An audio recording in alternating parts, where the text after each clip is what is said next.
నిర్గమాకాండము 12వ అధ్యాయం. నిర్గమాకాండము 12వ అధ్యాయము 14వ వచనం చదువుకుంటా. నిర్గమాకాండము 12వ అధ్యాయము 14వ వచనం అందరం కలిసి చదువుకుంటా. కాబట్టి ఈ దినము మీకు జ్ఞాపకార్థమైన దగును, మీరు యెహోవాకు పండగగా దానిని ఆచరింపవలెను, తరతరములకు నిత్యమైన కట్టడగా దానిని ఆచరించవలెను. ప్రార్థించుకుంటాం. పరిశుద్ధమైన మా తండ్రి, ప్రేమ కలిగిన మా దేవ, యేసుక్రీస్తు మా రక్షకుడి నామములో మీ పాద సన్నిధికి వస్తుంటున్నాం. ఈ మధ్యాహ్నకాల సమయంలో మీ రక్తము చేత కొనబడిన బిడ్డలుగా మీ యొక్క మరణము, భూస్థాపన, పునరుత్థానములో సమానమైన అనుభవం కలిగిన వారముగా మీ బలను సమీపించినట్లుగా మమ్మల్ని యోగ్యులుగా చేయండి. మీ వాక్యం ద్వారా మాతో మాట్లాడండి. మా యొక్క స్వంత ఆలోచనను తొలగించి మీ వాక్యానుసారంగా మమ్మల్ని మేము అలవర్చుకునే దానికి సహాయపడండి. మీ యొక్క ఆధిపత్యం క్రిందికి నన్ను నేను తెచ్చుకుంటూ, మీ యొక్క రక్త ప్రోక్షణ కిందికి తెచ్చుకుంటూ, మీ యొక్క శిలువ చాటు నన్ను మరుగుపరుచుకోనమని మీ యొక్క పరిశుద్ధాత్మ దేవుని యొక్క సహాయాన్ని కోరుకుంటూ యేసుక్రీస్తు మా రక్షకుడి నామములో ప్రార్థించి వేడుకుంటున్నాము తండ్రి. ఆమేన్. కాబట్టి ఈ దినము మీకు జ్ఞాపకార్థమైనదగును, మీరు యెహోవాకు పండగగా దానిని ఆచరించవలెను. మరి బైబిల్ గ్రంథంలో వ్రాయబడిన పండగలు క్రైస్తవులకు మరి చాలాసార్లు మనం అనుకునేది ఏంటంటే, మరి క్రైస్తవేతరులకు పండగ ఉంటుంది, అలాగే మనకు కూడా పండగ ఉంటుంది అనుకుంటా. కానీ క్రైస్తవులకి పండగ ఏంటి? క్రైస్తవులకు పండగ ఇది మీకు జ్ఞాపకార్థమైనదగును. తర్వాత మీరు యెహోవాకు పండగగా దానిని ఆచరింపవలెను. ఈ పండగ తప్ప వేరే పండగ బైబిల్లో క్రైస్తవులకు ఏది కూడా వ్రాయబడి లేదు. ఏదైనా వ్రాయబడి ఉంటే దయచేసి బోధకులమైన మాకు మీరు సూచించవచ్చు. కాబట్టి మనము అర్థవంతంగా జీవించడము దేవునికి చాలా ప్రాముఖ్యమైన విషయం అనే విషయాన్ని మనము గ్రహిస్తున్నాం. ఈ పండుగ ఏమిటంటే, మరి 22వ వచనం, మరియు హిస్సోపు కుంచె తీసుకొని పళ్ళెములోనున్న రక్తములో దాని ముంచి ద్వారబంధము పై కమ్మిని 2 నిలువు కమ్మెలకు పళ్ళెములోని రక్తమును తాకించవలెను. తరువాత మీలో ఎవరును ఉదయం వరకు తన ఇంటి ద్వారము నుండి బయలు వెళ్ళకూడదు. ఇది ఇశ్రాయేలీయులకి హెచ్చరిక చేయబడిన పరిస్థితి. ఇది మనం చూస్తే కుమారులు కానీ భర్తలు కానీ పిల్లలు కానీ ఏం చేస్తారంటే, బాబు ఇంట్లో ఉండమంటే ఇప్పుడే వెళ్ళి వస్తా, బయటికనే వస్తా. అలాంటి వారికి ఎంత మాత్రం కూడా మినహాయింపు లేకుండా వారు నశింపజేయబడతారనే విషయాన్ని ఇక్కడ మనం చూస్తున్నాం. యెహోవా ఐగుప్తీయులను 23 హతము చేయుటకు దేశ సంచారము చేయుచు ద్వారబంధపు పైకమ్మ మీదను 2 నిలువు కమ్మెల మీదను ఉన్న రక్తమును చూచి యెహోవా ఆ తలుపును దాటిపోవును. మిమ్మల్ని హతము చేయుటకు మీ ఇళ్లలోనికి సంహారకుడు చోరణీయుడు. కాబట్టి మీరు నిరంతరము మీకును మీ కుమారులకును దీనిని కట్టడగా ఆచరింపవలెను. యెహోవా తాను సెలవిచ్చినట్లు మీకిచ్చుచున్న దేశమందు మీరు ప్రవేశించిన తర్వాత మీరు దీనిని ఆచరింపవలెను. మరియు మీ కుమారులు మీరు ఆచరించు ఈ ఆచారం ఏమిటని మిమ్మల్ని అడుగునప్పుడు, ఇది యెహోవాకు పస్కా బలి. ఆయన ఐగుప్తీయులను హతము చేయుచు మన ఇళ్లను కాచినప్పుడు ఆయన ఐగుప్తులోనున్న ఇశ్రాయేలీయుల ఇండ్లను విడిచిపెట్టెను అనవలెను అని చెప్పాను. అప్పుడు ప్రజలు తలలు వంచి నమస్కారము చేసిరి. ఇక్కడ చూసినట్లయితే ఈ యొక్క పండగకు ఎంతో అర్థం ఉన్నట్లుగా చూస్తున్నాం. ఆ యొక్క పస్కా పశువును వధించి మరి ఇశ్రాయేలు సర్వ సమాజం మీదకి మరి దేవుడు ఆజ్ఞాపించిన ఆజ్ఞ ఏమిటంటే, ప్రతి ఇంటికి మరి ఇంటి యజమానుడు శ్రద్ధ తీసుకుని ఆ యొక్క ఇంటికి సరిపోయిన గొర్రె పిల్లను ఏర్పాటు చేసుకోవాలి. ఆ గొర్రె పిల్లను దేవుడు చెప్పిన ఆ యొక్క సమయమున దాన్ని చంపి ఒక పళ్ళెములో దాని రక్తమును పోగు చేసి హిస్సోపు అంటే ఒక బ్రష్ లాంటి చిన్న మొక్క, గుబురుగా ఉండే మొక్క, దాన్ని ముంచి ఆ నిలువు కమ్మె మీద, అడ్డు కమ్మె మీదను నిలువు కమ్మెల మీద ప్రతి ఇంటికి, ఇశ్రాయేలీల ప్రతి ఇంటికి ఆ యొక్క రక్తమును పూయాలి. ఈ యొక్క రక్త ప్రోక్షణ ఆచారము కృత నిబంధనలు కూడా ఉంది, కానీ పస్కా బలి లేదు. గమనించాలి. చాలా మంది డినామినేషన్ చర్చెస్ పస్కా బలి ఆచరిస్తున్నారు, అది వాక్యానుసారమైనది కాదని చెప్పేదానికి మరి మేము సాహసిస్తూ ఉన్నాం. కాబట్టి పస్కా బలి ఏ రోజైతే ఉండేనో అదే రోజు యేసుక్రీస్తు ప్రభు చనిపోయినట్టుగా చూస్తూ ఉన్నాం. యేసుక్రీస్తు ప్రభు రక్తము సర్వలోక మానవుల పాపముల నిమిత్తమై చిందించబడింది అని హెబ్రీలకు రాసిన పత్రికలో చదువుతూ ఉన్నాం. మాది అది చిట్ట చివరి బలి. ఆ తర్వాత బలి లేదు, ఇంకా జంతువుల రక్తము ఇక లేదు. ఇంకా యేసుక్రీస్తు ప్రభు రక్తము తర్వాత పస్కా బలి లేదు. దానిని మనం జ్ఞాపకం చేసుకోవాలి. హెబ్రీలకు రాసిన పత్రిక 11వ అధ్యాయము 28వ వచనం. హెబ్రీలకు రాసిన పత్రిక 11వ అధ్యాయము 28వ వచనం. నాశనం చేయవాడు ఇజ్రాయేలును ముట్టకుండా నిమిత్తం అతను విశ్వాసం బట్టి పస్కాను రక్త ప్రోక్షణ ఆచారంలో ఆచరించాడు. రక్త ప్రోక్షణ ఆచారము ఆచరించాడు. యేసుక్రీస్తు ప్రభు రక్తము మన పాపములను కడిగేదానికి, మరి అనేక నూతనమైన విషయాలు మాట్లాడేదానికి యేసుక్రీస్తు ప్రభు రక్తము మనకు అందుబాటులో ఉన్న విషయాన్ని మనం చూస్తున్నాం. ఇశ్రాయేలీలు ఆ యొక్క రక్తము ద్వారా విమోచించబడ్డారు. రక్తము మరి మన పాపములు కడిగేదానికి, మన పిల్లల యొక్క పాపముల కడుగుదల కొరకు రక్తము మనకు అందుబాటులో ఉన్నట్టుగా చూస్తూ ఉన్నాం.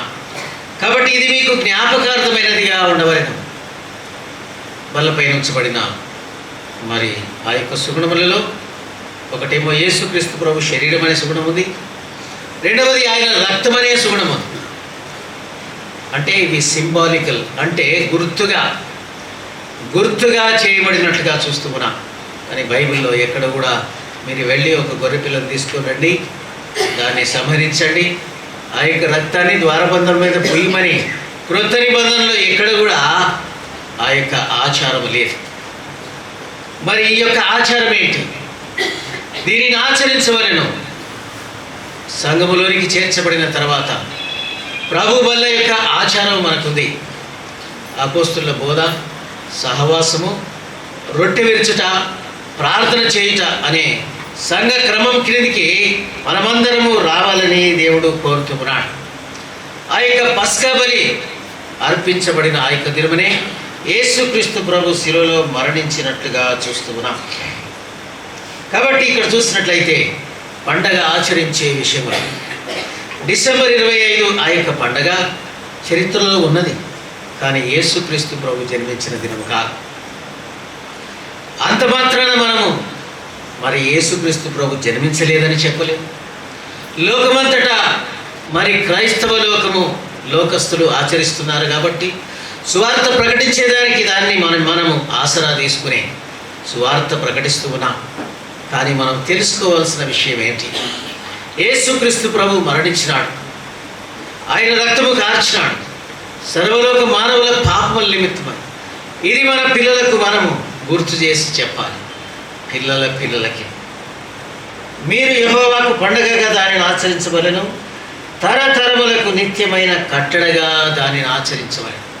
యేసుక్రీస్తు ప్రభు యొక్క రక్తము యొక్క విలువలు మనము చెప్పవలసిన వారముగా ఉన్నాం.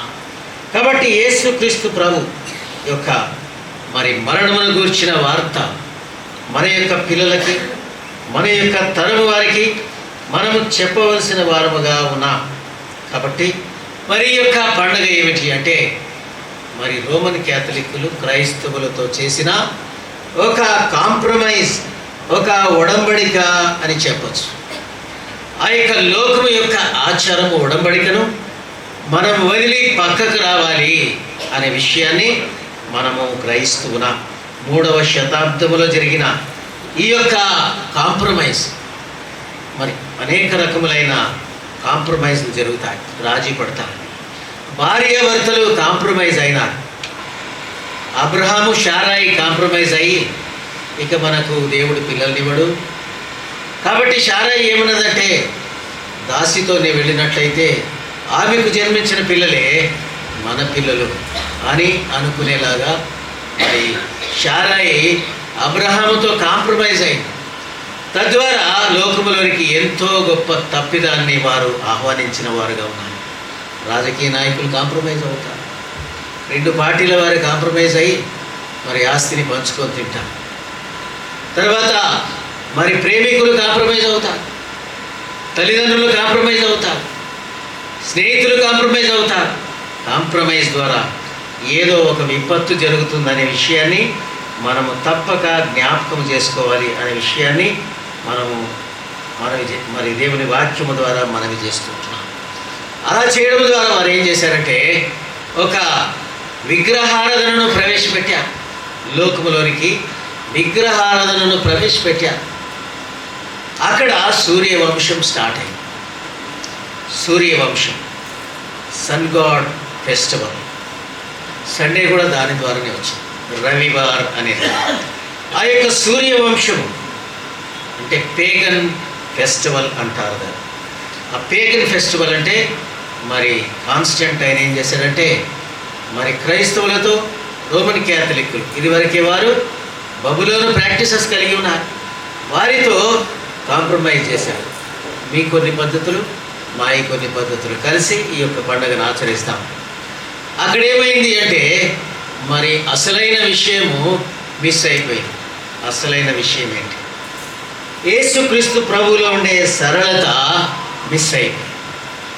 పండుగను ఆచరిస్తుంటే యేసుక్రీస్తు ప్రభువులో ఉండే సరళత మిస్ అయిపోయింది. First missing note. Second missing note ఏంటంటే మరి పాపముల విషయమై పశ్చాత్తాపం మిస్ అయిపోయింది. పాపముల విషయమై పశ్చాత్తాపం మిస్ అయిపోయింది. తర్వాత మరి పర్సనల్ వర్క్ మిస్ అయిపోయింది. వ్యక్తిగతంగా మాట్లాడేది మిస్ అయిపోయింది. ఈరోజు క్రైస్తవ లోకంలో వ్యక్తిగతమైన పరిచయం ఎవరు చేయడం లేదు.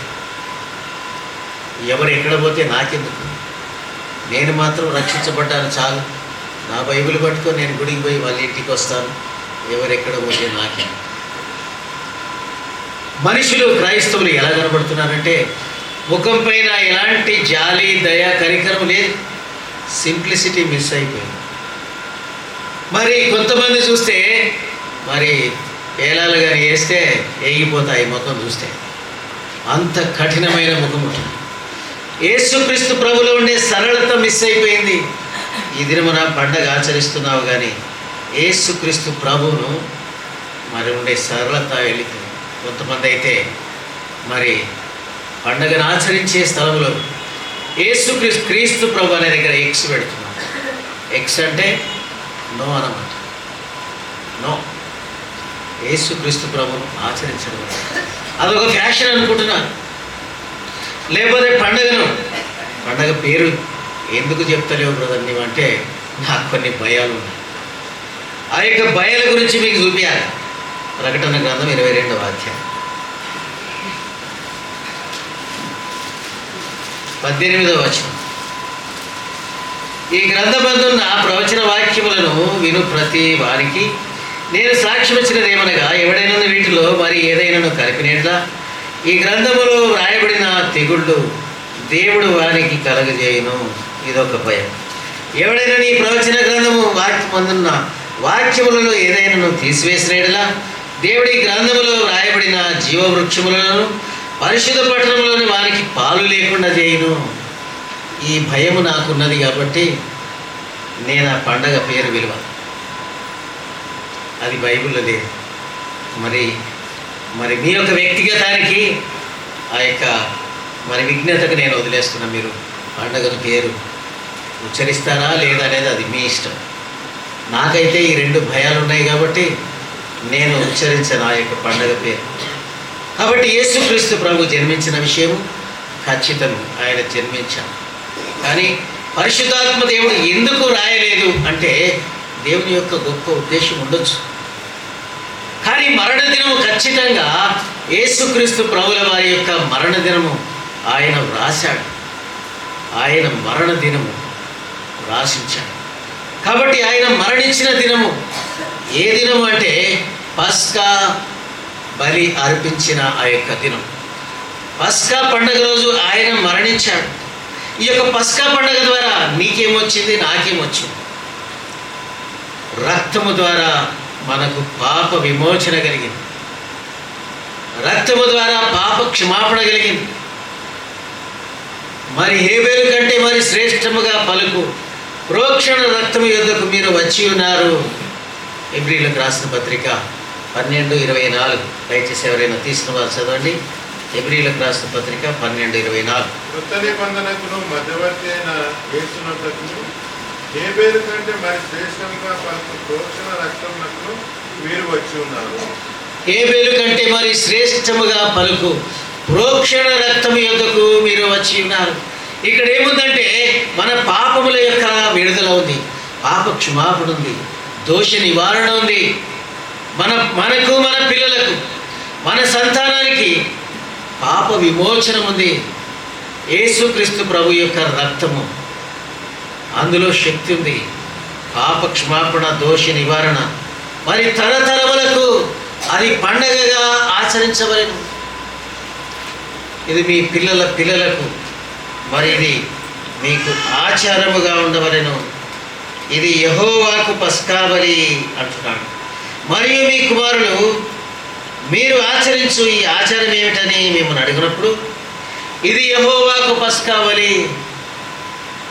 యెహోవాకు పస్కా బలి. ఆయన శిలువ పైన వేలాడేదానికే యేసుక్రీస్తు ప్రభు జన్మించాడు. ఏంటండి మీ యొక్క వికృతమైన వివరణ ఏంటి? ఇది ఏంటి డిస్క్రిప్షన్? ఎవరు లేని డిస్క్రిప్షన్, బైబిల్లో రాయబడిన డిస్క్రిప్షనే నేను మీకు ఇస్తున్నాను. కాబట్టి పండగ వెనకాల ఏముంది? మరి అంత్య దినముల్లో అపాయకరమైన కాలములు వచ్చునని మనం చూస్తున్నాం. 2 తిమోతి 3వ అధ్యాయం 1వ వచనము. అంత్య దినములలో అపాయకరమైన కాలములు వచ్చునని తెలుసుకొనము. ఆ వచనం చదువుతారా?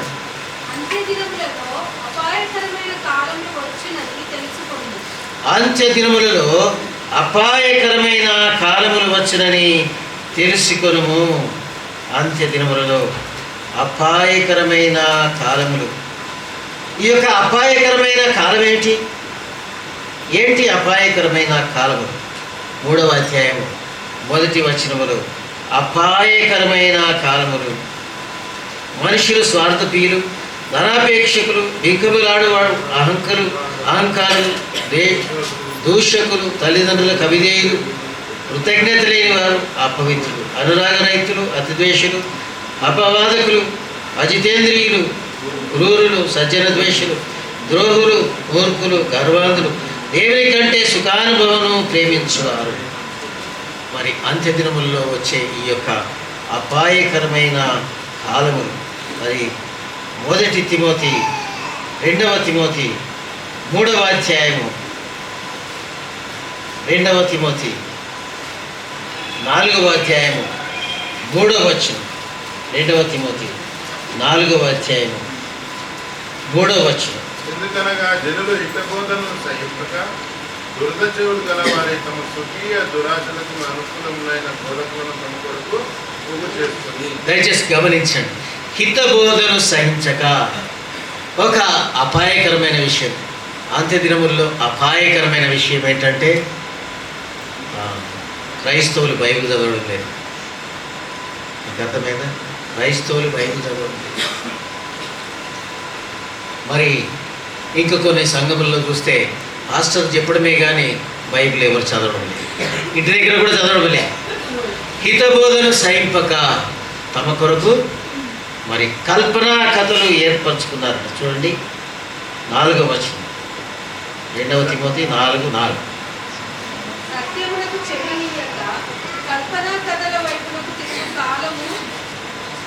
కల్పనా కథల వైపుకు తిరుగు కాలములు వచ్చును. మరి చాలామంది ప్రశ్నలు అడుగుతారు. మరొక ఆయన మా దగ్గర పెద్ద మేనేజర్ ఆయన అడిగారు, సార్ నిజంగా శాంటా క్లాజ్ వస్తాడా సార్? బైబిల్లో రాసి లేదు శాంటా క్లాజ్. ఇంకా రాత్రి వేళ పిల్లల్ని ఎంత మోసం చేస్తారంటే, అదిగో వస్తాడు చూడు, అదిగో వస్తాడు. నిన్న ఎల్బీ స్టేడియంలో ప్రోగ్రామ్ అయింది. ప్రోగ్రాంలో ఇంకా శాంటా క్లాజ్ మరి ఆ టోపీని తీసుకొని పోయి చీఫ్ మినిస్టర్ కూడా పెట్టారు. శాంటా క్లాజ్ అంటే వస్తాడంట. పిల్లలు ఎదురు చూస్తున్నారు, ఏం చేస్తాడు ఆయన? అరే రకరకాల డ్రెస్ వేసి తెల్ల గడ్డం పెట్టుకొని ఇంకా మీసాలు పెట్టుకొని వస్తాడు. ఎదురు చూడండి, ఎదురు చూడండి అంటే ఏంటిది? కల్పన కథల వైపుగా తిరుగు కాలములు వచ్చును. పిల్లలకి ఏం వివరణ ఇస్తారు మీరు? ఈ పిల్లలకు శాంటా క్లాజ్ గురించి ఏం వివరణ ఇస్తారు? నక్షత్రం గురించి ఏం వివరణ ఇస్తారు? పెట్టుకోవద్దని నేను అంటలేదు, నక్షత్రం పెట్టుకోవచ్చు. యేసుక్రీస్తు ప్రభుకు మరి నక్షత్రంకు చాలా దగ్గరి సంబంధం ఉంది. యేసుక్రీస్తు ప్రభు దగ్గరికి, శిశువుగా జన్మించిన యేసుక్రీస్తు ప్రభు దగ్గరికి నడిపించిన ఆ యొక్క నక్షత్రం, దేవుని వాక్యం అనే ఆ యొక్క నక్షత్రం. నేను నీకు ఉపదేశం చేసేదను, నీవు నడవలసిన మార్గము నేను బోధించేదను, నీ మీద దృష్టి ఉంచి నీకు ఆలోచన చెప్పేదననే ఆ యొక్క వాక్యం, వాక్యం అనే నక్షత్రం. లేఖనములు నిన్ను నడిపిస్తున్నాయా? లేకపోతే తల్లిదండ్రులు నడిపిస్తున్నారా? కొంతమంది కుటుంబాల్లో భార్యలు నడిపిస్తారు, కొంతమంది సంఘాల్లో పాస్టర్ నడిపిస్తాడు. మేమెవరిని నడిపించము. దేవుని వాక్యాన్ని నీవు చదవాలి, నీవు ఒప్పించబడి నీవే నడవాలి, లేకపోతే నీవు గుంతలో పడతావు. ఈ రోజుల్లో చూసినట్లయితే మత్తయి సువార్తలో ఏమని రాస్తాడంటే, అక్కడ మరి అందులైన మార్గదర్శకులు అంటారు. ఈరోజు నడిపించేవాడు, అక్క నడిపిస్తుంది చెల్లెని, ఒక కుటుంబాన్ని ఒక కొడుకు నడిపిస్తాడు. మన సంఘంలో మరి ఒక మేస్త్రి కొడుకుండే, చాలా జ్ఞానం ఉంది ఆయన. ఎంత జ్ఞానం అంటే తండ్రి కంటే ఎక్కువ జ్ఞానం. కుటుంబాన్ని నడిపిస్తున్నాడు ఆయన. ఇలాంటి మోసపూరితమైన మరి నడిపించే నాయకులు వస్తారు, జాగ్రత్త. పాస్టర్ ఏం చెప్తే అదే, పాస్టర్ చెప్పిన దానికి గీత అవతల దాటేసి వెళ్ళిపోవాలి. మేమెవరిని నడిపించము, ఇక్కడ నడిపించాల్సిన అవసరం లేదు. దేవుని వాక్యము నీకు నడిపించాలి. మొట్టమొదటి బోధ చేస్తాం, దేవుని వాక్యము ద్వారా నీవు నడిపించబడాలి. నీ హృదయంలో ఉన్న పరిశుద్ధాత్మ దేవుని ద్వారా నీవు నడిపించబడాలి. దేవుని యొక్క సమాధానం ద్వారా నీకు నడిపించబడాలి. తర్వాత దేవుని ప్రజల ద్వారా నీవు నడిపించబడాలి అని మొట్టమొదటి పాఠము సంఘములో మీకు నేర్పిస్తా. కాబట్టి దేవుని నిన్ను ఎవరు నడిపిస్తున్నారు? కల్పన కథల వైపుగా తిరుగు కాలములు వచ్చును. కల్పన కథలు అంటే ఏంటి? మరి 9th క్లాస్ 10th క్లాస్లో నాన్ డీటెయిల్ స్టోరీస్ ఉంటాయి. నాన్ డీటెయిల్ స్టోరీస్ అంటే ఏంటి? ఆ స్టోరీకి తలకాయ ఉండదు, తోక ఉండదు, మూతి తోక రెండు ఉండవు దానికి. మరొక అమ్మాయి నావల్ చదువుతుంది.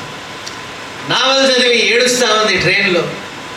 అమ్మాయి ఎందుకు ఏడుస్తున్నావు అంటే అమ్మాయి చెప్పింది, అంకుల్ ఈ యొక్క నావల్ చదివి ఏడుస్తుంది. ఎంత మరి రియలిస్టిక్గా రాశారు దాన్ని అంటే ఆ అమ్మాయి లిటరల్గా ఏడుస్తుంది. ఎవరు రాశారంటే ఎండమూరి వీరేంద్రనాథ్ రాశారంట. దాన్ని ఆ నవల చదివి ఏడుస్తూ ఉంది, కాళ్ళు నీళ్ళు గారిపోతున్నాయి. ఏందమ్మా? కల్పన కథల వైపుగా తిరుగు కాలములు వచ్చింది. ఎవడో శాంటా క్లాజ్ గురించి రాస్తే ఈరోజు చదివి వారి గురించి ఎదురు చూసేవాళ్ళు ఉన్నారు. నక్షత్రము అంటే యేసుక్రీస్తు ప్రభు దగ్గరికి నడిపించాలి. నీ ఇంటికి కట్టిన నక్షత్రము యేసుక్రీస్తు ప్రభు దగ్గరికి నడిపించాలి. మాకేం అభ్యంతరం లేదు. తర్వాత నీవు కలిగి ఉండే ఆచారము రక్షణలోనికి నిన్ను నడిపించాలి. అపాయకరమైన పరిస్థితుల్లోనికి నిన్ను నడిపించకూడదు. మరి ఈ యొక్క మరి హాఫ్ ట్రూత్ ఏంటి? కల్పనా కథ ఏంటి? అందులో ఉండేది సగమే సత్యం ఉంటుంది, అసలు సగం కూడా సత్యం ఉండదు. ఆ యొక్క సగం సత్యాన్ని చూసుకొని ఈరోజు క్రైస్తవులు ఎంతమంది తప్పుడు మార్గముల్లో వెళుతూ ఉన్నారు. ఆచారయుక్తమైన విషయాలు దేవుడు వాటిలో నుంచి బయటికి రావాలని కోరుతున్నాడు. బబులోని యొక్క ఆచారముల నుండి నీవు బయటికి రా. బబులోను ఆచారయుక్తమైన విషయాలు నేర్పించింది. బబులోను ఆ యొక్క ఊహల విషయంలో నేర్పించింది. నిజమైన సత్యములు నేర్పించలేదు, అర్ధ సత్యమునే నేర్పించింది. వాటిని ఫేబుల్స్ అంటారు, కల్పనా కథలు. ఫేబుల్స్ అంటే మరి సగమే సత్యం ఉంటుంది. ఆ యొక్క కల్పనా కథల వైపుగా మనము నడిపించబడుతూ ఉన్నాం. ఏంటి ఆ యొక్క కల్పనా కథ? ఒక విగ్రహారాధన. క్రైస్తవులు విగ్రహారాధన చేయరు అంటారు, కానీ చేస్తారు అని నేను అంట. ఒక చెట్టును పూజించడం ఏంటి? ఒక బాలయేసు అనే విగ్రహాన్ని పూజించడం ఏంటి? ఒక ఆచారాన్ని పూజించడం ఏంటి? ఒక కల్పనా కథల వైపుగా తిరగడం ఏంటి? క్రైస్తవులు ఈ దినమున తిరుగుతున్నారని నేను నిర్ధారించి చెప్పగలను. కాబట్టి ఈ యొక్క కల్పనా కథ ఏమిటి? ఈరోజు మరి సంఘములలో డ్రామాలు చేస్తూ ఉన్నారు, అందులో అనేక విషయాలు కల్పిస్తూ ఉన్నారు, లేనివి సృష్టిస్తూ ఉన్నారు. యేసుక్రీస్తు ప్రభు జన్మించిన దినం ఏమిటి? శిశువు జన్మించిన ఆ యొక్క దినం. చరిత్రలోనికి వెళ్ళినట్లయితే శిశువు ఎవరు అంటే నిమ్రోధ కుమారుడు, ఆకాశరాణి కుమారుడు. ఒక విగ్రహము, పేగన్ ఐడల్. మీరు కంప్యూటర్లో కొట్టి చూడండి, ఒక pagan country. Which is pagan country అంటే క్లియర్గా వస్తుంది. Pagan country, Myanmar pagan country. ఈరోజు మయన్మార్లో వెళ్ళి చూస్తే ప్రతి వీధికి సూర్యదేవుని యొక్క టెంపుల్ కనబడుతుంది. కింగ్ అనవ్రత అని 500 సంవత్సరాలు ఏలుబడి చేశాడు. ఆయన కట్టించిన ఆ యొక్క పేగన్ టెంపుల్స్ ఉన్నాయి. ఆ యొక్క పేగన్ టెంపుల్స్ అంటే సూర్య వంశానికి సంబంధించిన ఆ యొక్క టెంపుల్స్, సూర్య వంశానికి సంబంధించిన ఆచారాలన్నీ బయటకు వచ్చినాయి. ఈరోజు నీకు ఒక ప్రశ్న, ఆ యొక్క ఆచారాలు నీ ఆచారాలా? ఆచారయుక్తమైన విషయాలు ఉన్నాయి, మనము జాగ్రత్త పడాలి. మరి ఆ యొక్క మరి సూర్యవంశం, ఆకాశరాణి కుమారుడు. ఇర్మియా గ్రంథము 44వ అధ్యాయంలో ఆకాశరాణికి వారు ధూపం వేశారట, పిండి వంటలు చేశారట, వారికి మంచి జరిగిందట. ఆకాశరాణికి ధూపం వేశారు. ఇర్మియా గ్రంథము 44వ అధ్యాయం 17, 18, 19. మేము మీతో చెప్పిన సంగతులను నిశ్చయంగా నెరవేర్చబోతున్నాము.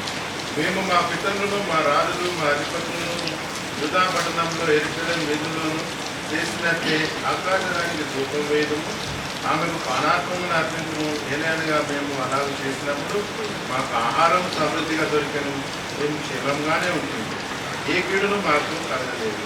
మేము ఆకాశరానికి ధూపం వేయిపోయి ఆమెకు పానాత్మను అర్పించినప్పటి నుండి సమస్తం మాకు తక్కువైనది. మేము ఖడ్గం చేతను, క్షామం చేతను. మరి జీవముగల దేవుని వదిలేసి ఇశ్రాయేలు ప్రజలు మరి వైదొలిగి విగ్రహముల వైపుగా తిరిగారు. మరి ఇర్మియా ప్రవక్త ఎంతో తీవ్రంగా వారికి హెచ్చరిస్తూ, వారిని గద్దిస్తూ యెరూషలేము వీధుల్లో తిరుగుతూ ఉన్నాడు. ఇశ్రాయేలు ప్రజలు ఆయనను లెక్క చేయలేదు. ఆకాశరానికి ధూపం వేశారు. అది ఎక్కడ జరిగింది? బబులోను సామ్రాజ్యంలో జరిగిన ఆ యొక్క మరి విగ్రహారాధన యెరూషలేములో ప్రారంభించారు. యెరూషలేము కూడా మరి ఆ యొక్క బబులోను ద్వారా ఏలుబడి చేయబడిన ఆ యొక్క విషయాలు. కాబట్టి ఈ యొక్క విగ్రహారాధన గురించి మనము వదులుకోవాలని దేవుడు కోరుతూ ఉన్నాడు. కాబట్టి వారి మధ్యలో నుండి మీరు బయలువెడలి ప్రత్యేకముగా ఉండండి. ఎవరితో చెప్తున్నాడు? విశ్వాసులతో చెబుతూ ఉన్నాడు. 2వ కొరింథీ 6వ అధ్యాయము 17-18 వచనం. 2వ కొరింథీ 6వ అధ్యాయము 17-18 వచనం.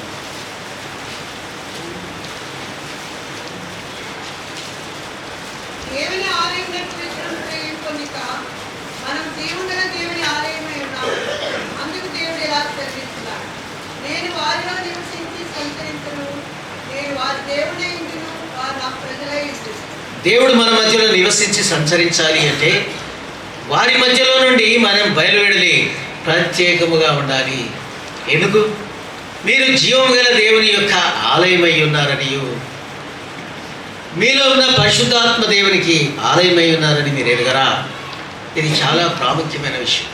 జీవము గల దేవుని ఆలయమై ఉన్న మీరు విగ్రహముల వైపు తిరగడము దేవునికి ఇష్టం లేదు.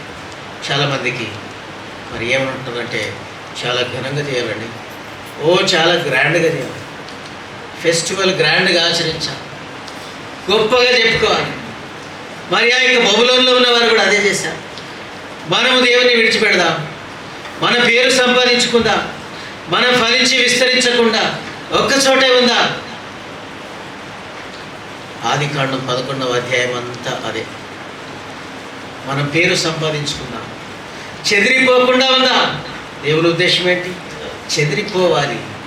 డీసెంట్రలైజేషన్ ఈజ్ గాడ్స్ ఎయిమ్, అంటే ఉద్దేశం. ప్రతి కుటుంబం డీసెంట్రలైజ్ కావాలి, ప్రతి సంఘము డీసెంట్రలైజ్ కావాలి, ఎక్కువ సంఘాలు కావాలి.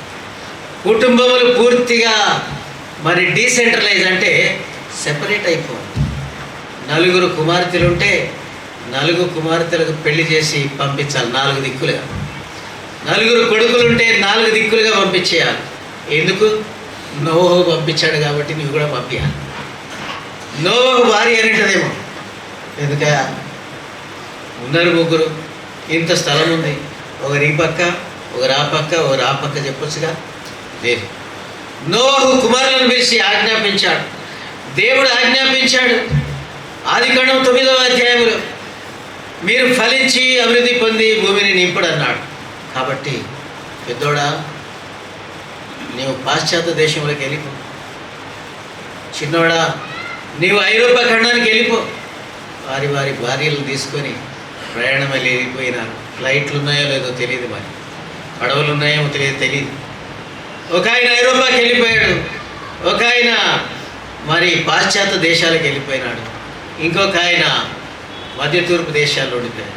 మరి మధ్య తూర్పు దేశాల్లో ఉండిపోయిన ఆయన కథనే మనం మాట్లాడుకునేది, బబులోన్ కథ. వారు కూడా విస్తరించాలని దేవుని యొక్క కోరిక. ప్రతి కుటుంబంలో ఉన్నవారు విస్తరించిపోవాలి. తల్లిదండ్రులకు చాలా బాధాకరం, మాకు తిండి ఎవరు పెడతారండి అంటారు. దేవుడు చూసుకుంటాడు, పొయ్యితో పాటు సెపరేట్ చేసి పంపించేయాలి. మరి దేవుని వాక్యం అది డీసెంట్రలైజేషన్. కలిసి కలిగూరలు ఉండకూడదు, ఇది దేవుని యొక్క ఉద్దేశం. ప్రతి ఒక్కరు వారి పొయ్యి కలిగి ఉండాలి, వారి ఉప్పు కారంలో వాళ్ళకి తెలవాలి, వారి ఖర్చులు వాళ్ళకి తెలవాలి. చాలామంది జాయింట్ ఫ్యామిలీస్ ఉంటారు.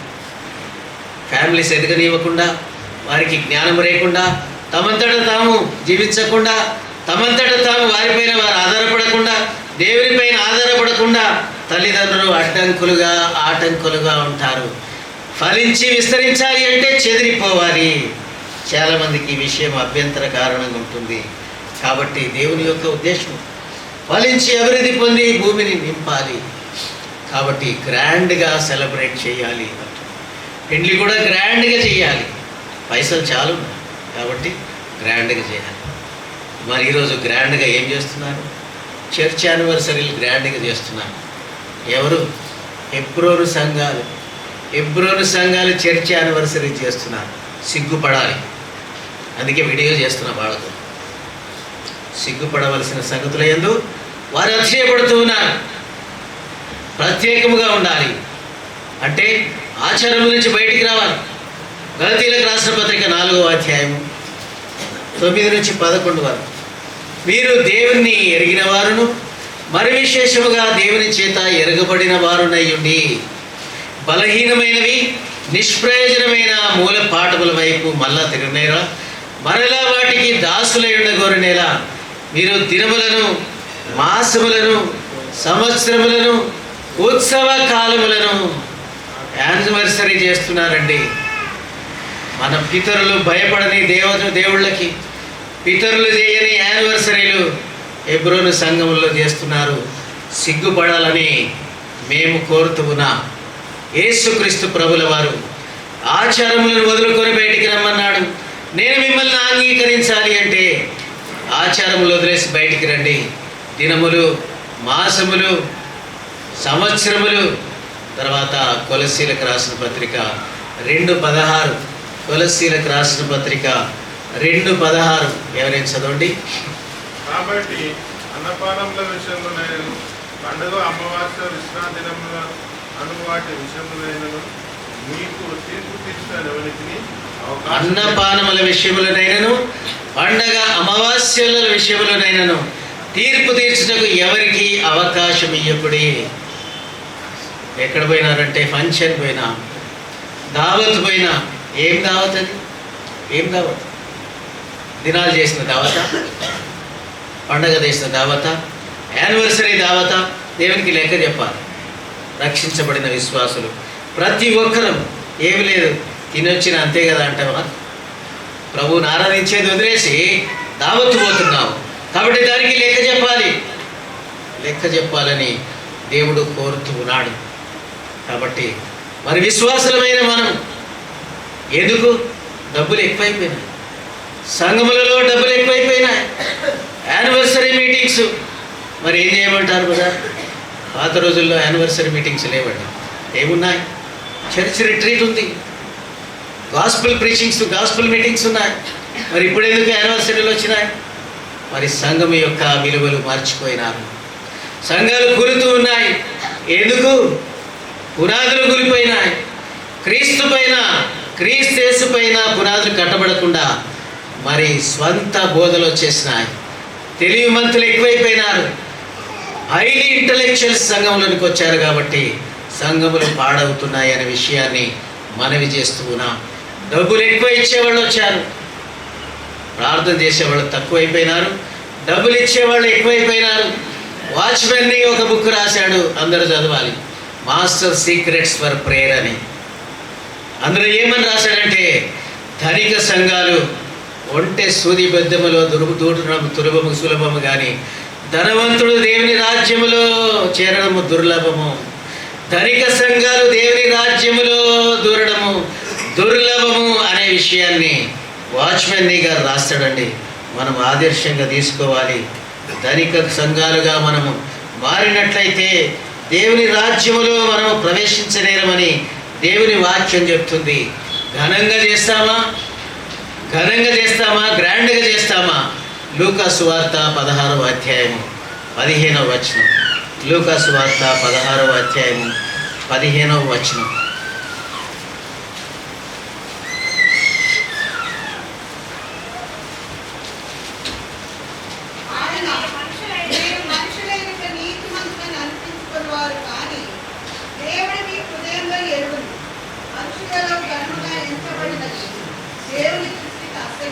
మనుషులు ఘనముగా ఎంచబడినది దేవుని దృష్టికి అసహ్యము.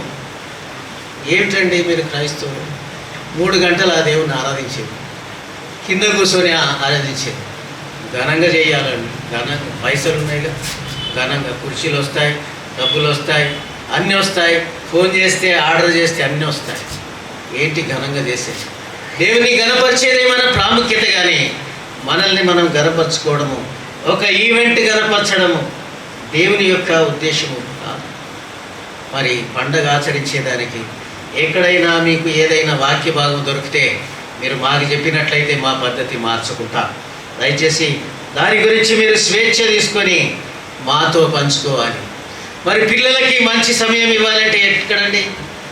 సంవత్సరం అంతా ఉంది పిల్లలకి మంచి సమయం ఇచ్చేదానికి, బట్టలు కొనిచ్చేదానికి సంవత్సరం అంతా ఉంది. మరి మంచి సమయము పిల్లలకి ఇవ్వచ్చు మీరు. దాని కొరకు మరి పండగ ఆచరించేదానికి ఎలాంటి లేఖన భాగం లేదు. అంత మాత్రమే కాకుండా విశ్వాసులకు మాదిరిగా ఉండే నిమిత్తమై 1 తిమోతీయులకు రాసిన పత్రిక 4:12లో రాస్తాడు, be thou as an example to all believers living all traditions. దయచేసి చూడండి, 1 తిమోతీయులకు రాసిన పత్రిక 4:12.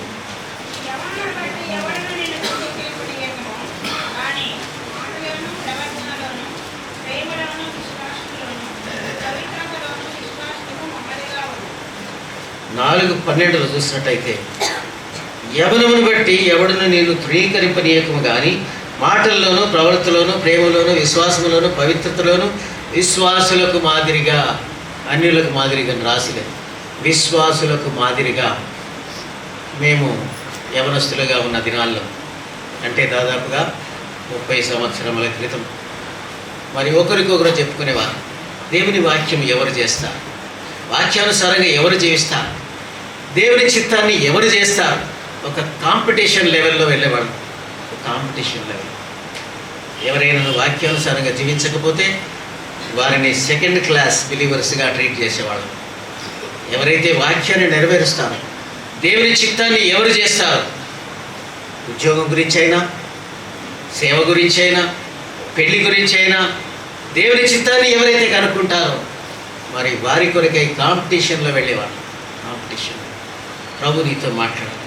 వ్యక్తిగతమైన మౌన ధ్యానం గురించి ప్రాముఖ్యతనిచ్చేవారు, ఆరాధన కొరకు ప్రాముఖ్యతనిచ్చేవారు, ఒప్పుకోలు ప్రార్థన కొరకు ప్రాముఖ్యతనిచ్చేవారు. దాని కొరకు రాత్రి ఎదురు చూసేవారు. పొద్దున 5 గంటలకి 4:30 గంటలకి మేలుకొని ఎవరు ప్రార్థిస్తున్నారు, ఈ ప్రార్థన ఎవరు చేయగలుగుతారు, ఈ యొక్క ఒప్పుకోలు ప్రార్థన ఎవరు చేయగలుగుతాం, వెయిట్ చేసేవాడు. ఈరోజు కూడా అలాంటి వ్యక్తులు కావాలని దేవుడు కోరుతున్నాడు. కాబట్టి మనము జ్ఞాపకార్థమైనది ఏమిటి? క్రొత్త నిబంధనలు. 1 కొరింథీయులకు రాసిన పత్రిక 11వ అధ్యాయం 23వ వచనం 24వ వచనం చూస్తే, నన్ను జ్ఞాపకం చేసుకున్నట్టుకు దీన్ని చేయడం చెప్పు. ఏంటి మనకి జ్ఞాపకార్థమైనది? నన్ను జ్ఞాపకం చేసుకుంటకు దీన్ని చేయడం చెప్పి 2 సార్లు రాయబడి చూడండి. అక్కడ 1 కొరింథీయులకు రాసిన పత్రిక 11వ అధ్యాయము 24వ వచనము. దానిని విరిచి, ఇది మీ కొరకైన నా శరీరము, నన్ను జ్ఞాపకం చేసుకున్నట్టుకై దీన్ని చేయడం చెప్పాను. తర్వాత 25. ఆ ప్రకారమే భోజనమైన పిమ్మట ఆయన పాత్రని ఎత్తి, ఈ పాత్ర నా రక్తంలో ఉన్న కొత్త నిబంధన, మీరు దీనిలోని తాగినప్పుడెల్లా నన్ను జ్ఞాపకం చేసుకున్నట్టుకై నన్ను జ్ఞాపకం చేసుకుంటకు దీన్ని చేయడం చెప్పాను. ఆరంభ విశ్వాసులు ఏం చేశారంటే, దినదినము ఇంటింటా రొట్టె విరుచుటు అనే వాక్యము అపోస్తల కార్యములో రాదుతాం. తర్వాత అనుకూలత లేదు కాబట్టి వారానికి ఒకసారి ఆరాధనకు వచ్చిన సమయంలో, సమాజముగా కూడిన సమయంలో ప్రభు బలను ఆచరించే ఆచారము మనకుంది. ఎప్పటి వరకు ఇది చేయాలి అంటే, యేసుక్రీస్తు ప్రభు వచ్చినంత వరకు ఈ యొక్క ఆచారం. ఇది పండగగా మీరు ఆచరించాలి. ఒక విశ్వాసికి పండగ ఏమిటంటే, యేసుక్రీస్తు ప్రభును జ్ఞాపకం చేసుకోవడము పండగ. ఇది మీకు జ్ఞాపకార్థమైనదిగా ఉండవలెను. మరి దేవుని యొక్క ఉద్దేశం ఏంటి? యేసుక్రీస్తు ప్రభుని తప్ప మరి ఎవరును మీలో ఎరిగియుండుట నేను కోరడం లేదు. 1 కొరింథీయులకు రాసిన పత్రిక 2వ అధ్యాయం 2వ వచనం. క్రైస్ట్ క్రూసిఫైడ్, సిలువ వేయబడిన క్రీస్తు తప్ప మరి ఎవరును మీలో ఎరిగియుండుట నేను కోరడం లేదు. నేను ఎందుకు చెప్తున్నాను ఈ విషయం అంటే, సిలువ వేయబడని క్రీస్తును ప్రకటిస్తూ వచ్చారు. ఇప్పుడు మీ యొక్క పిల్లల గురించి జాగ్రత్త, యవనస్తుల గురించి జాగ్రత్త. ఏస్రావు నగర్లోనే ఉంది. ట్రాఫిక్ పోలీస్ స్టోన్ పెట్టుకుని ఒక ఫారినరు, ఒక ఇండియన్ సైకిల్ మీద వస్తారు. యూనివర్సిటీలో ఫ్రీ అడ్మిషన్, అమెరికాకి free flight, free education, life long free education. ఇమీడియట్గా ల్యాప్టాప్ ఇచ్చేస్తారు. మరి హైదరాబాద్ చుట్టూ 5 యూనివర్సిటీలు కడుతున్నారు. వీటి గురించి అన్వేషించాలి. ఎల్డిఎస్ చర్చెస్ అంటారు వీటిని, church of Jesus Christ of latter day saints, Mormonites అంటారు. అమెరికాలో రిచెస్ట్ డినామినేషన్ ఏంటంటే మార్మోనైట్స్. 1914లో ఆయన వచ్చాడు. ఆయన పేరు జోసెఫ్ మార్మన్. నిజమైన యేసుక్రీస్తు ప్రభు కాదు. ఆయన మరి తప్పుడు క్రీస్తు, అబద్ధపు క్రీస్తు అని వారు ప్రకటిస్తారు. మీ దేవుడైతే చచ్చిపోయాడు, మా దేవుడు బతికి ఉన్నాడు. సజీవుడైన క్రీస్తును మీరు మృతులలో ఎందుకు వెతుకుతున్నారనే మాట రెడ్ లెటర్తో రాస్తారు. మా ఫ్రెండ్ వచ్చి, sir meet my friend mister Samson, he is also pastor అంటే, ఆయన బ్యాగ్లో నుంచి మరి ల్యాప్టాప్ తీశాడు. సార్ ఇది మీ కొరకే సార్, ఫ్రీ సార్ అన్నాడు. నాకు అనుమానం వచ్చి 1 కొరింథీ 2వ అధ్యాయం 2వ వచనం తీసి చదువుమన్నా. ఆ వచనం లేదు అందులో ల్యాప్టాప్. 1 కొరింథీ 2వ అధ్యాయం 2వ వచనం. బైబిల్ కూడా తీశాడు. Leather bound king James version అని ఉంది దాంట్లో. దయచేసి ప్రతి ఒక్కరు హెచ్చరిక తీసుకోవాలి. బైబిల్లో ఏ వచనము ఎక్కడుంది చూసుకోవాలి. ఆ వచనం అందులో లేదు. వీడు దొంగ సారన్న. మా ఫ్రెండ్కి కోపం వచ్చింది, ఆయనకు కోపం వచ్చింది. కోపం వస్తే నాకేం చేసింది? మార్మోనైట్ దొంగ క్రీస్తును ప్రకటిస్తున్నారు. కాబట్టి రాను రాను ఏం జరుగుతుందంటే అపాయకరమైన కాలములు మన ప్రక్కనే వస్తాయి. కాకతీయ నగర్ వీధుల్లో తిరుగుతున్నారు, మీకు తెలుసో తెలీదు. మీ యవనస్తులను పట్టుకుంటారు, ల్యాప్టాప్ ఫ్రీ ఇస్తారు, కింగ్ జేమ్స్ వర్షన్ బైబిల్ ఇస్తారు, మరి వీసా ఫ్రీ వీసా ఇస్తారు. పోతారా? చాలామంది పోయినారు ఆల్రెడీ. చాలా డినామినేషన్ నుంచి వెళ్ళిపోయినారు. మరి బీదలు చాలామంది చదువు లేక ఉన్న వాళ్ళు వెళ్ళిపోయినారు. తప్పుడు క్రీస్తును వెంబడించి వెళ్ళిపోయినారు. అపాయకరమైన కాలములు.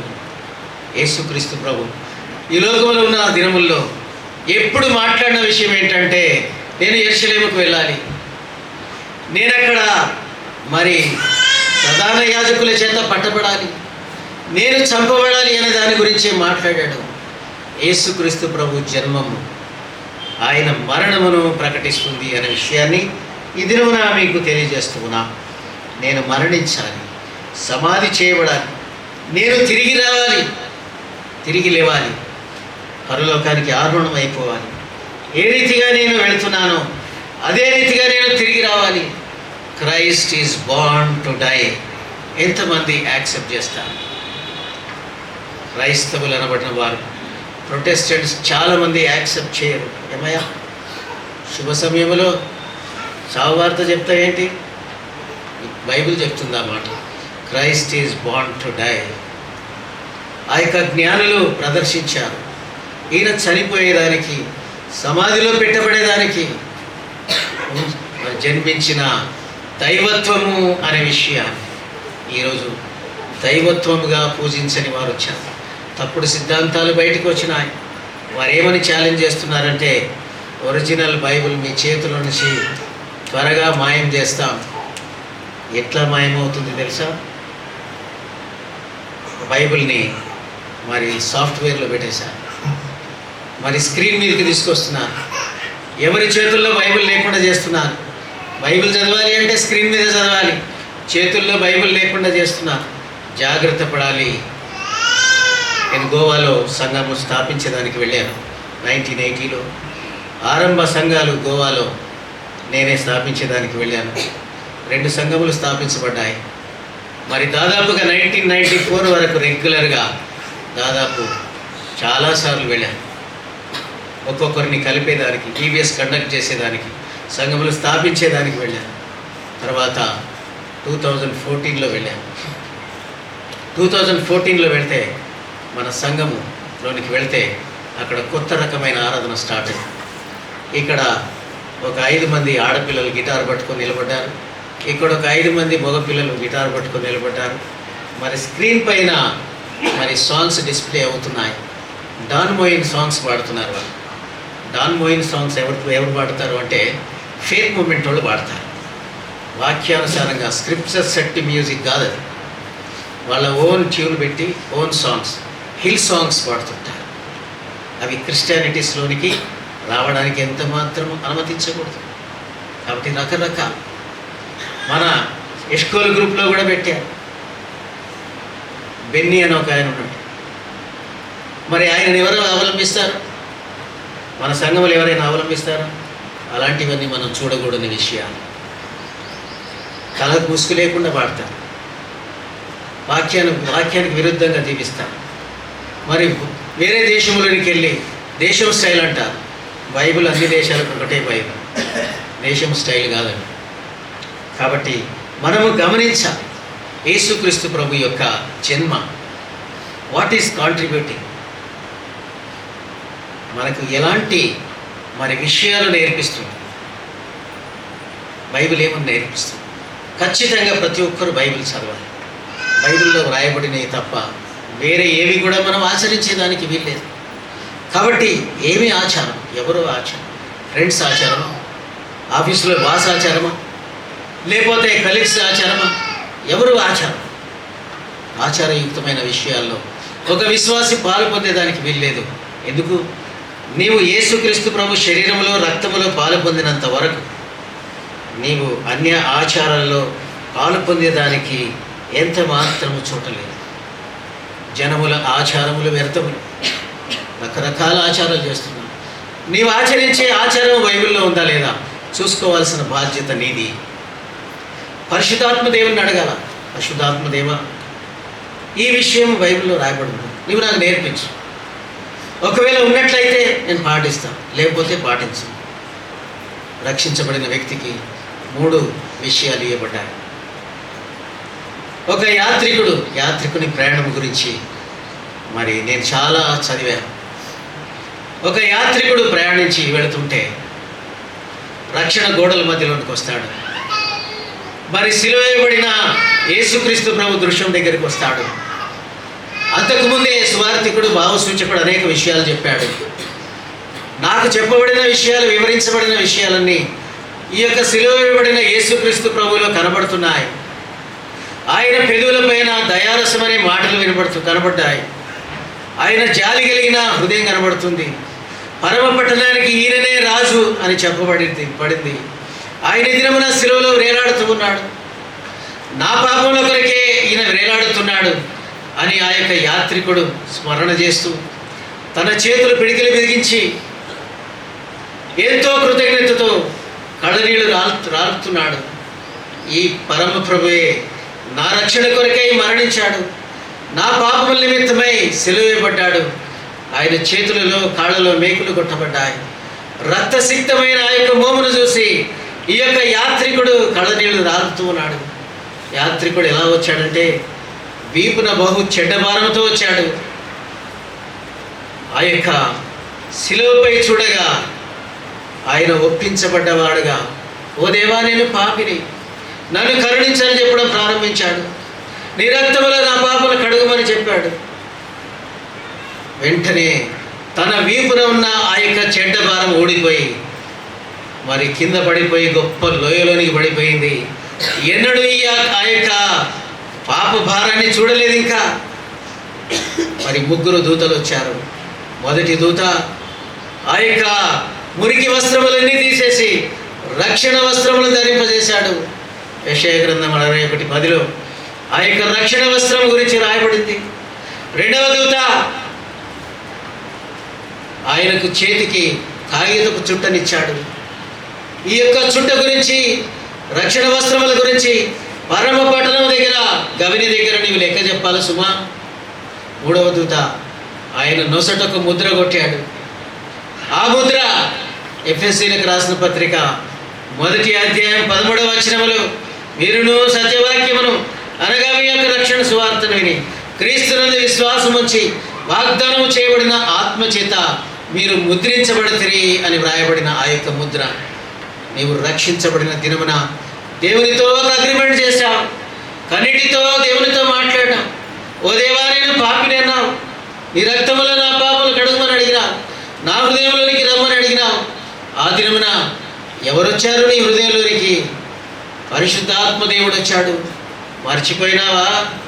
అందుకని ప్రభు గుర్తు చేస్తున్నాడు. 1 కొరింథీ 3:16 6:19-20 మీ దేవుని చేత మీకు అనుగ్రహించబడి మీలోనున్న పరిశుద్ధాత్మ దేవునికి ఆలయములై ఉన్నమని మీరు ఎరగరా? ఆ యొక్క యాత్రికునికి బాధ్యత ఇవ్వబడింది. దేవుని వాక్యం యొక్క బాధ్యత, రక్షణ వస్త్రం యొక్క బాధ్యత, పరిశుద్ధాత్మ దేవుని యొక్క బాధ్యత. ఈ మూడింటిని అనుసరించి నువ్వు నడుచుకోవాలి. మరి దేవుని వాక్యం మార్గదర్శిగా ఉంటుంది. మరి పరిశుద్ధాత్మ దేవుడు మార్గదర్శిగా ఉంటాడు. నీ వస్త్రములు, నీ జీవిత యాత్రలో పరమ పట్టణం దగ్గర ఈ మూడింటి గురించి లెక్క చెప్పాలి అని యాత్రికునికి చెప్పి వెళ్ళిపోయారు.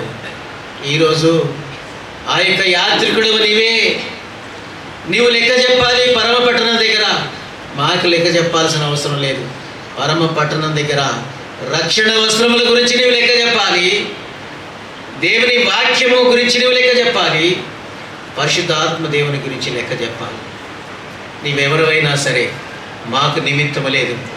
హార్డ్వేర్ అయినా సాఫ్ట్వేర్ అయినా మరి ఏ వేరైనా పర్వాలేదు, కానీ దేవుని వాక్యం గురించి నువ్వు లెక్క చెప్పాలి. ఎలాంటి మినహాయింపు లేదు. There is no exception. చిన్నోళ్ళైనా పెద్దోళ్ళైనా దేవుని వాక్యము నిన్ను నడిపిస్తుంది. ఈ దినమును నడిపిస్తుందా? పరిశుద్ధాత్మ దేవుడు నీలో ఉన్నాడని నీకు తెలుసా? మళ్ళీ మళ్ళీ మర్చిపోతామని మళ్ళీ మళ్ళీ జ్ఞాపకం చేస్తున్నాడు. మీ హృదయములు దేవుని ఆత్మకు అలవిలునమని ఎరగరా. రక్షించబడ్డావు. నీ యొక్క నడక ఎలా ఉంది? పరిశుద్ధాత్మ దేవుడు నిన్ను నడిపిస్తున్నాడా? లేకపోతే దేవుని వాక్యం నిన్ను నడిపిస్తుందా? నీవు రక్షించబడ్డావు. తెల్లని వస్త్రాలు నువ్వు ధరింపజేసుకున్నావు. లోకంలోనికి వెళ్ళి మాపు చేసుకుంటున్నావా, ఉరికి చేసుకుంటున్నావా? ప్రభు ప్రశ్నిస్తున్నాడు. ప్రభు బలను సమీపించే మనం ఆయన యొక్క మరణ భూస్థాపన పునరుత్థానాన్ని జ్ఞాపకం చేసుకుని యోగ్యముగా పాలు పొందినట్లుగా ప్రభు మనకు సహాయం చేయనుగా. బిఆర్ రావు గారు ప్రార్థించి ప్రభు బలను మన కొరకై పంచిపెడతారు. అందరము మౌనం ప్రార్థనలు ఉంటా. దేవుని వాక్యపు వెలుగులో మనం పరీక్షించుకుంటా. పరీక్షించుకొని ప్రభు బలలో పాల్గొంటాం.